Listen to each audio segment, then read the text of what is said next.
Welcome to banners code. Next நம்ம பார்க்க போகிறது சி கீவேர்ட்ஸ். கீவேர்ட்ஸ்னால் என்னென்னா சி லாங்குவேஜை டிஃபைன் பண்ணும்போதே நிறைய வேர்ட்ஸ் யூஸ் பண்ணியிருக்காங்க. இந்த வேர்ட்ஸை ரிசர்வ்டு வேர்ட்ஸ் அப்படின்னு சொல்லுவோம். ஒவ்வொரு வேர்டுக்கும் ஒவ்வொரு மீனிங் ஃபிக்ஸ் பண்ணியிருப்பாங்க. சி லாங்குவேஜை டிஃபைன் பண்ணும்போதே அவங்க அந்த வேர்ட்ஸை யூஸ் பண்ணுறதுனால அதே வேர்டை நம்ம வேரியபிள் நேமாக யூஸ் பண்ண முடியாது. ஏன்னா ஒவ்வொரு வேர்டுக்கும் ஒவ்வொரு ஜாப் ஃபிக்ஸ் பண்ணியிருப்பாங்க. இதை தான் சி கீவேர்ட்ஸ் அப்படின்னு சொல்கிறோம்.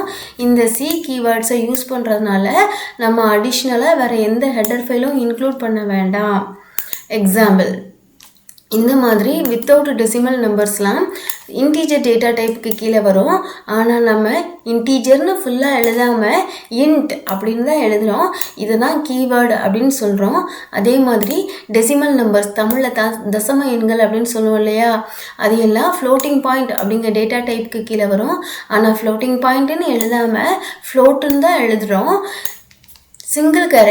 சிங்கிள் கேரக்டர் எல்லாமே கேரக்டர் டேட்டா டைப்புக்கு கீழே வரும். ஆனால் கேரக்டர்னு ஃபுல்லாக எழுதாமல் கேர் அப்படின்னு தான் எழுதுகிறோம். இதை தான் கீவேர்டு அப்படின்னு சொல்கிறோம். டோட்டலாக சி லாங்குவேஜில் 32 கீவேர்ட்ஸ் இருக்குது. இந்த கீவேர்ட்ஸ் எதையுமே நம்ம வேரியபிள் நேமாக யூஸ் பண்ண முடியாது. தேங்க்யூ.